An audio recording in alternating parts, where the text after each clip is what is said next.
Hello again and welcome back to Illegally Cited. This is BGFH and I am back for another bonus video. And we've had a few of these lately, but the tech and gaming news just keeps on coming. And earlier this morning we actually got some initial confirmation for some rumors and stuff that we've been really wanting answers to for a long time. Frankly, I've actually been getting tired of the endless rumors, and finally we have some concrete news to back it up. So earlier this morning, Nintendo released about a 3-minute video, and it is for their upcoming system that is going to be hopefully released in March of 2017. It is no longer called the NX. It is now called the Nintendo Switch.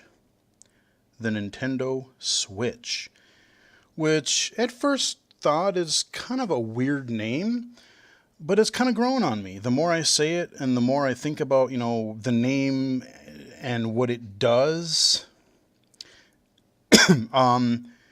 it's fitting. And I'm glad that they are distancing themselves from the Wii and the Wii U and anything in that timeline, because it was just confusing to a lot of people. People didn't understand. Was the Wii U a new system? Was it an add-on for the Wii? And just Wii U, it just sounded dumb. I never liked the title, the name of that system particularly. So as we've sort of been, that's been rumored and we've been kind of guessing for some time now, the Nintendo Switch is a hybrid console, or a transformer, if you will. It is a home console, as you're looking at here, right on the screen. We're looking at the page on Nintendo's website for it. On the right-hand side, you've got this smallish kind of gaming console here. And you notice on the top, you're kind of pulling, there's a little tablet that you can pull out. So you can hook this thing up, you put it in its base, you hook it up to a TV, and you can play it as a traditional home gaming console. Or you can pull the tablet out, and you can play it as a tablet. Now, unlike the Wii U, the Switch is basically, to me, what the Wii U should have been in the first place. What I really liked about we still don't know a lot about this system, but what we do know is that this thing seems to be really versatile in the ways that you can play it. So again, you go up here, it's a home system. You can use this little controller thing over here on the left. It's actually two controllers and some sort of a middle blocky thing. I don't know if that middle thing has any memory or storage or battery or processing in it. I have no idea. Or if it's just like a shell that these things plug into. But each side of this is little separate controllers, and they are called Joy-Cons, which, again, kind of a weird name, but yeah, it kind of grows on me after a little while. Joy-Cons, it's, they're going something weird again, but I like it a lot better than Wii and Wii U. Kind of cool. So you can you're basically, you've got on each side, on the left side, you've got an analog stick, you've got your D-pad, and it's actually like a separate D-pad, which reminds me a lot more of like the original, like the PlayStation, like the DualShock controllers with the way their D-pad is. On the right-hand side, you've got another analog stick, you've got 4 more face buttons. I'm assuming there's probably some triggers or something on the back there, I'm not sure. You got a couple of other buttons there on the on each Joy-Con, as it were. So again, you can put them together on the into this little metal thing, or not metal, but this little middle thing. Enunciate. You come down here, you pull them off, and you pull the tablet out, and now you have a standalone tablet. Now, the Wii U gamepad was different because you had to still be within range of the home of the Wii U. You could kind of be in another room if the signal reached, but you couldn't be, you couldn't just take this in the car or on a plane, or, take it with you to work or school or whatever. This one you can. So you just pop these Joy-Con controllers on either side. You plug them, you slide them in. See on the right-hand side, they kind of looks like they slide down probably from the top, and they just snap in. So that's pretty sweet. I'm guessing this is maybe like a, I don't know, 6 to 7 inch tablet screen or so. We've got a few more screenshots here. We're just looking at the Nintendo gallery here. We got another console shot. We've got looking at the TV. We got the tablet. Now you can also play, what's cool about this, let me scroll back up here, these controllers, you can use them, I've just kind of, we've been talking about like a single player game. Multiplayer, you can actually use like you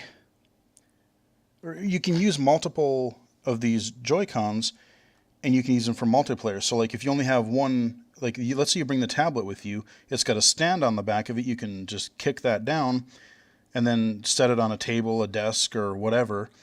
And then you can play a multiplayer. For simpler games, you can just two players can each take one of these little controllers. And maybe some of them you'll play vertically like this, and some of them you can turn these little controllers on their side, kind of like you would the Wii remote, and then you can play, like your maybe 2D or just a little bit more complex games with the controllers on their side.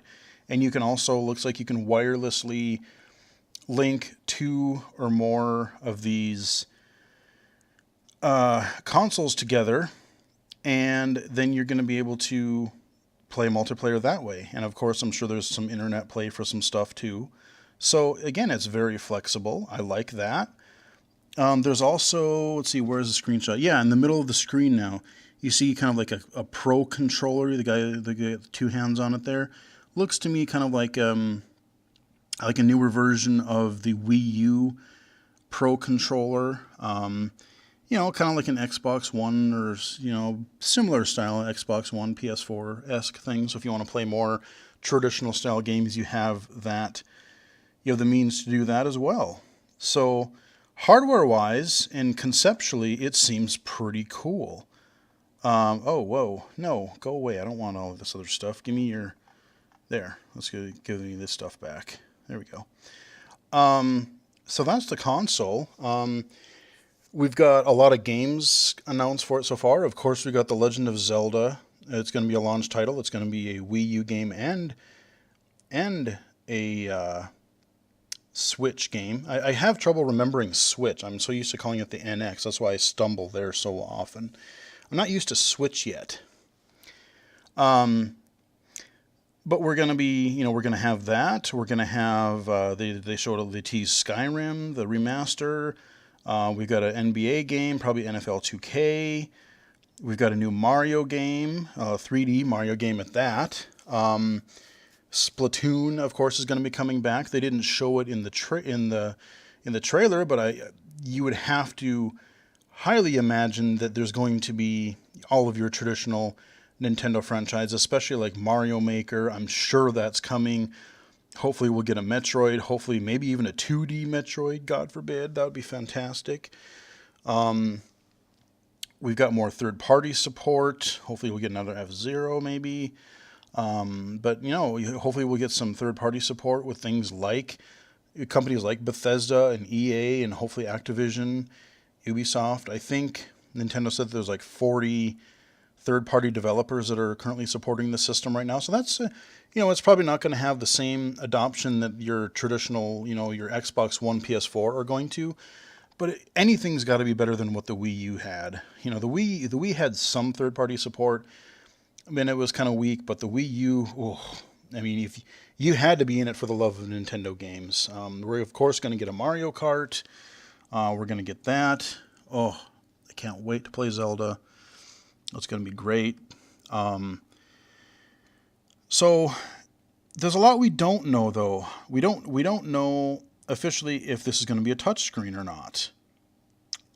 We don't know about backwards compatibility. If to me, backwards compatibility, I'm guessing the Virtual Console is going to be in there like it has most modern systems. As for Wii and Wii U backwards compatibility, I don't know. If the games don't necessarily support the pointer, or if you can put a traditional, if they have the option for a traditional control scheme, or even using, if there is a touchscreen on there, I could see some of those games working. I mean, of course, you're not going to be able to play the discs if you already own those, but if the title is available through the eShop, because they have the little downloadable games, but then they have, you can get your major titles via download if you want to as well. So maybe some of that stuff will be compatible. I don't know. But I'm sure they're going to have the Virtual Console. I'm sure we're going to have amiibos. I'm sure we're going to have all that. I'm hoping, I know it's probably too forward thinking of Nintendo to really do, but what I would love is like a Netflix for Nintendo Virtual Console. Like imagine I would pay $5-10 a month just to be able to have, if it's available in the Nintendo Virtual Console. I mean, I understand eShop is something different, but the Virtual Console stuff, if they could make anything, like if you subscribe to that on a monthly basis or a yearly basis, or however you wanted to do it, and I could just go download anything in that Virtual Console library, that would be fantastic. You'd have the old games, the newer games, and then the modern games. Because what I've been saying for the longest time now, because I'm getting really tired of it, I'm done with Virtual Console. Not because I don't like the concept, I do, but what I'm tired of is we've had the 3DS, or the DS, the 3DS, the Wii, the Wii U, and a lot of the games are available on both platforms, but you gotta rebuy them all the time. And I'm done. Like, I know you want to milk things for as much as they're worth, Nintendo, but you gotta quit doing that, You're on the right step. It looks like you're going back and kind of having more of a core gamer approach to this console. Now show that in the software. Show that in the online connectivity. Show that you understand what online is and how to use it properly. You've switched over from trying to have multiple accounts to a My Nintendo, a unified My Nintendo account. So take that one step further and say, all right, God, you've bought all these games once, twice, 3 times, whatever. If we own them, make them available on the Switch. Make them available. Like, we already own them. I don't really support Virtual Console games anymore, not because I don't want to play them, but because I know they're just going to come up with a new system. They're going to make me buy them all over again. And show me that if I buy something on Steam, if I bought something on Steam 10 years ago, I can still play it. As long as the computer will run it still, I can play it. Even Xbox is getting into the game. It's like, oh, well, you know what? They're not even doing really a half-ass approach. They had a whole huge list of backwards compatible games when they announced it. God, it was earlier this year already. When they announced it, and then they keep adding more. It seems like every week, and they're doing a really good job with that. So follow Microsoft's lead, Nintendo.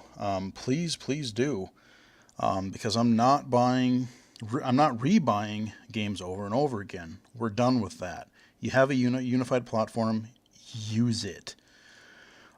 As far as accessibility goes, I'm really curious about that. I mean, obviously we don't know a whole lot about the console itself yet, so I didn't expect really any information yet. But, again, Sony's got some accessibility. Microsoft has got some accessibility in their consoles. I think there's actually some sort of regulations now for consumer devices in the US now that they have to have some level of accessibility. So I would love to see a lot of accessibility features included in the Switch. I mean, it's cool, like with the detachable controllers, and you can use them in different configurations. That's going to help for mobility impaired users.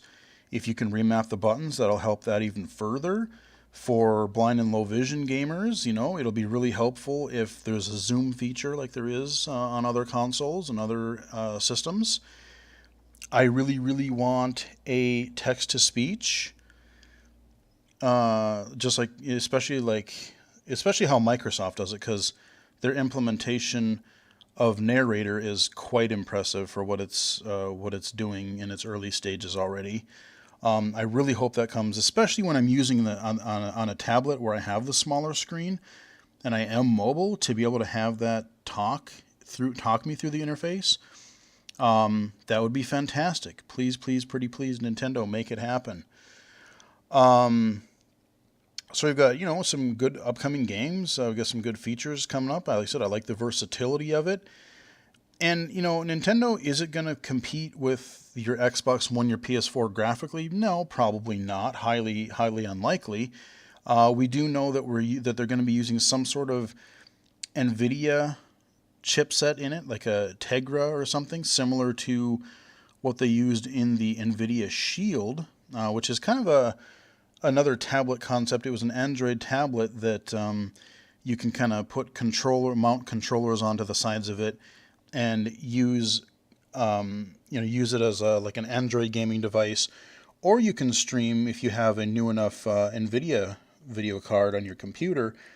You can stream your PC games to your tablet. So, this isn't Nintendo isn't making a completely new idea, but I think they have, where Nintendo has strengths, I think that they could actually, if they do things right, I think they might be able to make it work in other ways where, like, the Shield and stuff maybe just hasn't caught on as much to a mass audience. So they have potential. There's a lot of potential for the Switch to actually work well. If Nintendo just, like I said, if they don't screw us over making us rebuy stuff again, if they really fix their online presence and, have modern online features, and, you've got your unified Nintendo account, which is good. And the thing that I like, where Nintendo is really strong, there is, other than phone games and stuff like that, your traditional handhelds, Nintendo's got that market cornered with the 3DS. They always have. Because they're portable consoles. They have traditional controls. There's buttons, so they're easier to play. You can play more, deeper games because of the controls. Now you're going to get those types of experiences and some console level experiences all in one device. You don't have to be like, oh, well, we got to make a Wii version of this, and we got to make a 3DS version of this, and it's just going to be one. And if they unify it correctly, it'll be cool. The other thing that I'm really wondering is, okay, so you got the tablet down here, and that's where most of the brains of the system are, obviously, because you're going to be, playing the system at home. You're going to be playing it on the go. Of course, you pop little cartridges into it, which are kind of like they're probably like the little SD cards, or, like the 3DS has the little flash cartridges, something like that. So that, you use that. I don't know what it's going to have for onboard or removable storage. Like, can you use a SD card or a micro SD card? Because you can get those in really giant sizes now for pretty cheap. That would be a nice, small, convenient way to expand the storage of the device. Is it going to have a touchscreen? What is the battery life going to be? What's it going to cost? We don't know any of these things. But what I really also want to know is, you got the main brains of the unit in here, in the tablet. If I go back up here, when you mount this thing into the base, does that have any extra video power? Does it have any extra processor power? Does it, I'm sure it acts as a charging bay, a charging base. But when you're using it as a home console, are there going to be extra innards in there that are going to make it more powerful? And then is the portable experience going to suffer? You're playing a game and it's got a nice good frame rate on your TV, but then you take it out to play it on the road, and it doesn't have the same kind of horsepower behind it in tablet mode. Is that going to be the case, or is it going to be comparable, or is it going to be, all the brains in here? I don't know. Those are some things that we really still need to know before we find out how compelling the final version of this is. But again, for their first shot at unveiling this thing, I'm not going to play the full trailer here just because it's got a copyrighted song in it, which is actually pretty dang catchy, by the way. I've had that stupid chorus in my head all day. Go watch the trailer. After if you've watched this video and it sounds interesting, watch the trailer, and it kind of demonstrates a lot of situations and a lot of different ways, all the different control methods and things of how they use this, how they play it single player, multiplayer, at home, on the road, on a plane, all that kind of stuff, outside, all that stuff. So, I'm cautiously excited. I like the design. It looks more comfortable. I mean, the Wii U gamepad, I really still don't like that much. I mean, the touchscreen, yeah, it had a touchscreen, but it wasn't anything near even what you would find on like an Android or iPhone. I don't want to use a stylus. If it's going to have a touchscreen, I want to use my finger, make nice finger-friendly controls. I don't want to use a crappy stylus. I want it to have good battery life. The ergonomics of the Wii U gamepad, it just never felt quite right. It was chunky. It was like just plasticky. It just felt kind of cheap, I guess. I don't know. And I don't know, this just looks pretty slick. I could see myself using something like this.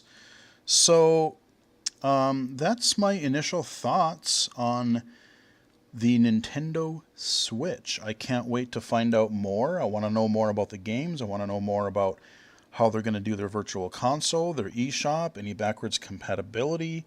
Of course, we want to know more about the hardware, the specs inside, the processor, video. Is it going to be using a more powerful NVIDIA chip than the Tegra that the Shield is using? Is it going to have a lot of RAM? What kind of onboard storage are we going to get? Because again, the Wii U, like 32 gigabytes right now, is laughable. I mean, there are, you get a game like Skyrim, you're going to need a lot more hard drive space, probably just for that game. There are games that you download that are like 50, 60 gigs. I think, what was it, the upcoming Modern Warfare combo of Infinite Warfare and the Modern Warfare Call of Duty 4 Remaster was like 130 gigs. Jeebus. That's, no, they definitely got to do better on their storage. They definitely got to do better on their online. They definitely have got to quit making us rebuy crap over and over again. They've already suckered me into, I'm probably going to be buying that NES Classic console this year, that's coming out later this year, just because it looks like a really sweet little collector's item, and it's a cool way to play like 30 classic NES titles. Just hook something into your HD TV and boom, you go. But that's it. Again, those are things that they got to address, and I hope they get it right this time. So I know I probably skipped over a few things or forgot a couple of things, but that's roughly what we know. It looks like a pretty versatile little thing. Being able to have like the handheld games on a little bit bigger screen and then hook it up to the TV, have some console level games. It's probably not going to reach more of, like your Xbox One, PS4, but it still looks, Zelda looks pretty damn good to me. I mean, just the art style alone, like that can sell you a whole lot. Nothing has to be photorealistic. And a matter of fact, I like a nice, unique art style. It doesn't have to be photorealistic to be really enjoyable. I actually prefer a good style. So, those are my impressions. I can't wait to learn more, and as I learn more, I will hopefully try to let you guys know. Follow me on Twitter at BGFH79, BGFH79, and I'm sure I'll talk about more stuff there and link you guys to more stuff. And hope you guys enjoyed it. Follow me on Twitter again, and until next time, I will talk to you guys again later.